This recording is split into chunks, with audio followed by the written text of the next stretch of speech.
Hello everyone, कैसे हैं आप सभी लोग। तो दोस्तों आइए देखते हैं कल के लिए। और ये है हमारा बैंक निफ्टी का 15 मिनट का चार्ट। तो यहाँ पे करते हैं एनालिसिस, कल के टारगेट्स की बात करते हैं, क्या टारगेट्स रह सकते हैं। दोस्तों अगर आप चैनल पे नए हैं तो चैनल को सब्सक्राइब कर लीजिए और वीडियोज़ को लाइक कर दीजिए ताकि हमें मोटिवेशन मिलता रहे और हम इस तरीके की वीडियोज़ और भी बनाते रहे हैं। तो दोस्तों कल के लिए हमारा प्लान रहेगा, अभी देखते हैं हम आज हमारा क्या है। तो आज अगर देखें तो जो प्रीवियस डे जो हमारा था, तो उसको अगर आप देखेंगे उसको ऑलमोस्ट हाई के आसपास जो है ओपन हुआ मार्केट, और ओपन होने के बाद थोड़ा सा नीचे की तरफ आया है और उसके बाद सीधे ऊपर की तरफ मार्केट निकल गया है। और ऊपर निकलने के बाद देखेंगे तो एक रेंज में इसने काम किया, यहाँ पे पूरी तरह से साइडवेज रही मार्केट। मार्केट जब भी साइडवेज होती है तो साइडवेज मार्केट में बायर्स का मोमेंटम नहीं मिलता है, तो यहाँ पे पैसा नहीं बनता है। पैसा जो बनता है सेलर्स का बनता है, क्योंकि वहाँ पे प्रीमियम डिके होता रहता है और प्रीमियम जितना ज़्यादा डिके होगा उनको उतना ही ज़्यादा फ़ायदा होता है। तो ऐसा जब भी मार्केट रहता है, जब भी बाजार इस तरीके का रहता है, तो यहाँ पे सेलर्स को पैसा अच्छा बनता है, बायर्स यहाँ पे पैसा नहीं बना पाते हैं। तो दोस्तों अगर बात करें हम कल के लिए, तो कल क्या स्थिति रहेगी। दोस्तों अगर अभी आप देखेंगे यहाँ अगर इसी के आसपास, जहाँ पे अभी क्लोजिंग हुई इसी के आसपास ओपन होता है मार्केट, या फिर मान लीजिए डे हाई जो है हमारा 47,644 से ऊपर की तरफ अगर यहाँ पे सस्टेन करता है यहाँ ओपन होने के बाद, या इसके ऊपर ही ओपन होके इस पर सस्टेन करता है, तो जो हमें टारगेट देखने के लिए मिलेंगे, तो हम देखते हैं टारगेट हमारे क्या कुछ निकल के आ सकते हैं। ये देखिए अगर यहाँ पे इसके ऊपर सस्टेन कर जाता है, राइट, तो यहाँ पे अगर सस्टेन करता है तो जो हमारे टारगेट निकल के आएंगे 644 से अगर निकलता है, तो हमारा जो टारगेट होगा फिर 811 का टारगेट। और 811 अगर निकलता है तो 811 से फिर अगर आप देखेंगे आप यहाँ पे, तो 811 के बाद ये वाला जो होगा हमारा 920 के आसपास का जो है ये, तो एक लेवल हम मार्क कर लेते हैं। तो सबसे पहला ये लेवल है जो अगर आप देखेंगे हाई ये बनता हुआ दिख रहा है। इसके बाद अगर देखेंगे तो ये हमें ये दिख रहा है यहाँ पे। तो अगर अप साइड हमें अच्छा खासा मोमेंटम मिलता है तो ये हमें देखने के लिए मिल जाएंगे, राइट। ये देखिए तो ये हमारे टारगेट्स देखने के लिए रहेंगे। और इससे भी ऊपर अगर निकलता है तो मार्केट अगर अप साइड और भी अच्छा खासा मोमेंटम अगर देता है, तो फिर ये जो नेक्स्ट हमारा होगा, ये देखिए ये टारगेट देखने के लिए भी मिल सकता है, ठीक है। तो ये जो है यहाँ पे सस्टेन करने की बात है। अगर ये 644 से ऊपर सस्टेन करता है तभी ये यहाँ पे मार्केट निकल सकता है, कि मार्केट जो है अभी पॉजिटिव मूड में है और अपसाइड का मूवमेंट ही दिखा रही है। तो यहाँ पे और अगर ये देखेंगे हमने 200 EMA लगाया हुआ है, 200 EMA के ऊपर ही चल रहा है, तो मार्केट की अगर स्ट्रेंथ की बात करें तो पॉजिटिव है। और अपसाइड में अगर हमें यहाँ पे मोमेंटम मिलता है, इसके ऊपर सस्टेन कर जाता है 644 के ऊपर, तो ये टारगेट्स हमें देखने के लिए मिलेंगे। फर्स्ट हमारा ये टारगेट रहेगा 47,700, 47,800 के आसपास का। उसके बाद अगर बात करेंगे 47,977, उसके बाद 48,155 का टारगेट हमें देखने के लिए मिल सकता है। अब बात करें हम नीचे की तरफ, तो नीचे की तरफ अगर देखते हैं यहीं पे मान लीजिए इसके आसपास ओपन होता है, यहाँ से अगर ये जो है सस्टेन नहीं कर पाता है यहाँ पे, और नीचे की तरफ के लिए कोई भी अगर कैंडल बनती है और नीचे की तरफ अगर डाउन साइड का मूव अगर बनता है, तो यहाँ पे जो हमारा सबसे पहले जो टारगेट रहेगा वो डे लो रहेगा, जो कि है 47,377 का, ठीक है। और उसके बाद अगर नीचे की तरफ आता है तो 47,370 के 47,177 तक आता हुआ दिख सकता है। तो 47,377, 277 और फिर 177 का टारगेट यहाँ पे देखने के लिए मिल सकता है।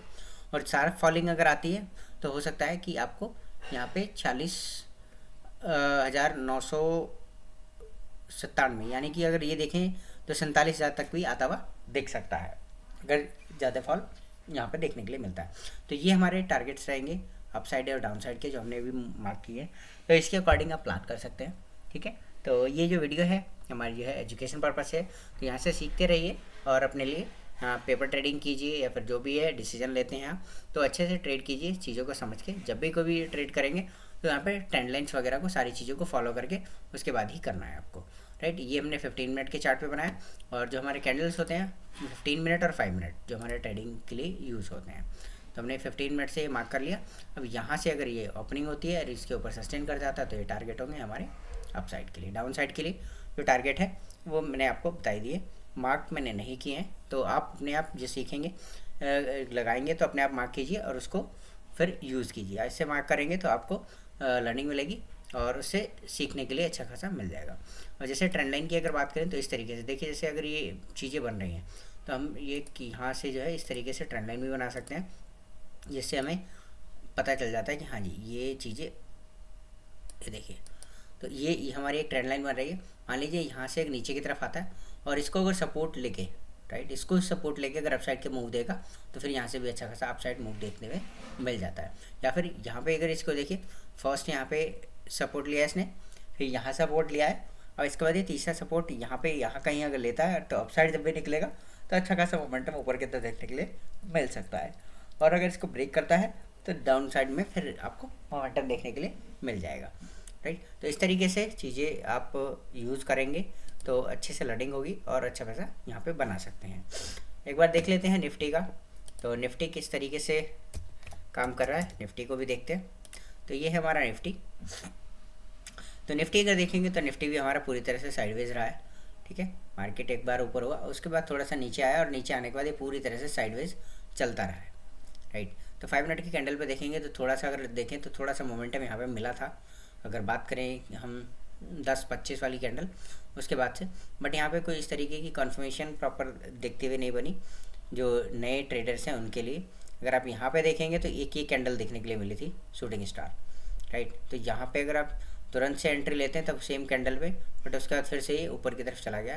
तो यहाँ पे क्या होता है कि अगर वो स्टॉप लॉस सही से लिया होगा तो यहाँ पे बच गया और नीचे की तरफ फिर मूव थोड़ा सा कैप्चर किया जा सकता है, किया होगा। अदरवाइज़ क्या होता है कि इस तरीके से जब भी मूव होते हैं तो वहाँ पे जो नए ट्रेडर्स होते हैं उनके लिए बड़ी दिक्कत होती है और वो अपना ट्रेड जो है लॉस में काट देते हैं, राइट। तो यहाँ पे भी पूरी तरह से साइडवेज रहा है मार्केट। और यहाँ पे जो क्या टारगेट रहेंगे वो एक बार देखने की कोशिश करते हैं। तो ये जो पिछले वो हैं वो मैं एक बार डिलीट कर देता हूँ, मैंने पुराने एनालिसिस कुछ किए थे तो इनको करते हैं डिलीट। और डिलीट करने के लिए ये हो गया डिलीट। अब यहाँ पे अगर मोमेंटम की बात करें तो 200 EMA के ऊपर ही चल रहा है मार्केट। तो यहाँ पे मोमेंटम जो दिख रहा है वो ये दिख रहा है कि पॉजिटिव रहने वाला है, और पॉजिटिव रहेगा तो अपसाइड में जाने के चांसेस ज़्यादा रहेंगे। अब देखते हैं कि यहाँ पे अगर मान लीजिए इसके आसपास ओपनिंग होती है तो अपसाइड में क्या क्या टारगेट्स बन सकते हैं। तो इसको सबसे पहले हम 15 मिनट पे करते हैं और एक बार देखते हैं कि क्या कुछ मूव्स रह सकते हैं। ये देखिए, तो अगर पिछला काफ़ी समय का अगर हम देखें तो ऑलमोस्ट जो है, ऑलमोस्ट अगर बात करें तो ये हाई है। ये देखिए, अभी हम हॉरिजॉन्टल लाइन ले लेते हैं। ये देखिए, ये टॉप है।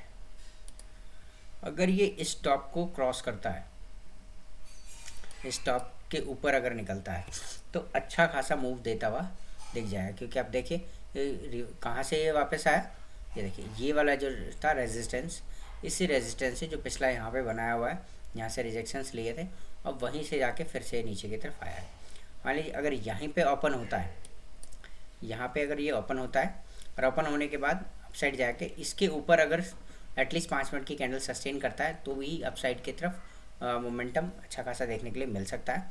तो अगर यहाँ से 525 के ऊपर अगर सस्टेन कर जाता है तो जो टारगेट होंगे फिर 575 का टारगेट, उसके बाद 600 650, ठीक है, 625 के आसपास, और उसके बाद फिर आपका 700 के आसपास के टारगेट देखने के लिए मिल सकते हैं निफ्टी में, राइट।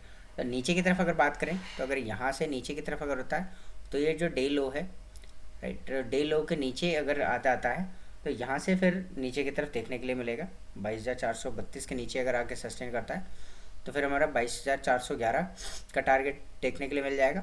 और फिर यहाँ पे 22,300, ये 22,344, और उसके बाद फिर अगर नीचे की तरफ और देखते हैं तो 22,262 तक आते हुए देख सकता है। और उसके नीचे साफ सेलिंग आती है तो फिर और भी नीचे जाता हुआ दिख जाएगा। तो इस तरीके से हम यहाँ पे प्लान कर सकते हैं। और अगर देखिए ट्रेंड लाइन की बात करें तो यहाँ भी किस तरीके से ट्रेंड लाइन बनते हुए दिख रही है। अब वो एक बार बनाने की कोशिश करते हैं। ये देखिए, तो इस तरीके से ये ट्रेंड लाइन यहाँ पे बनते हुए दिख रही है। देखिए, अगर ये यहाँ पे अगर नीचे की तरफ आता है और यहाँ से फिर निकलता है तो यहाँ भी अच्छा खासा मूव देखने के लिए मिल सकता है। मान लीजिए यहाँ पे आया और ये डाउन साइड यहाँ तक आएगा, नीचे की तरफ आता है यहाँ पे, तो यहाँ से टच करके अगर रिवर्ट वापस जाता है तो फिर ये अपसाइड यहाँ पे अच्छा खासा मूवमेंट देखने के लिए मिल सकता है। और इसको अगर ट्रेंड लाइन को ब्रेक करता है तो ब्रेक करेगा तो नीचे की तरफ मोमेंटम अच्छा खासा देखने के लिए मिल सकता है। तो इस तरीके से हम जो है ट्रेंड लाइन ड्रॉ करते हैं या सपोर्ट रेजिस्टेंस निकालते हैं।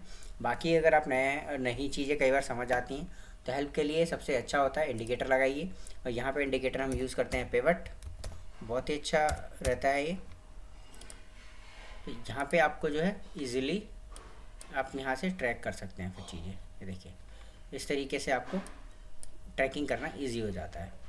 तो इस तरीके से पिवट लगेगा, और पिवट लगने के बाद आपको एक ये वाला पॉइंट मिल जाएगा, पिवट पॉइंट। जैसे अब यहाँ पे कल मार्केट ओपन होगी तो वहाँ पे आपको एक पिवट पॉइंट मिल जाएगा। उसके बाद ऊपर रेजिस्टेंस 1, रेजिस्टेंस 2, 3 ऊपर मिल जाएंगे, ऐसे ही सपोर्ट 1, सपोर्ट 2, सपोर्ट 3 मिल जाएंगे। उसके अकॉर्डिंग फिर जो कैंडल स्टिक्स होगा, जो भी पैटर्न होंगे, उसके अकॉर्डिंग आप डिसाइड कर सकते हैं। बाकी मैं भी प्लान कर रहा हूँ ताकि हम यहाँ पे लाइव आके ट्रेडिंग कर सकें साथ साथ, और सीख सकें अच्छे से, और अपने लिए अर्निंग कर सकें। तो दोस्तों अगर नए हैं आप चैनल पे तो चैनल सब्सक्राइब कर लीजिए, वीडियो को लाइक कीजिए। Thank you.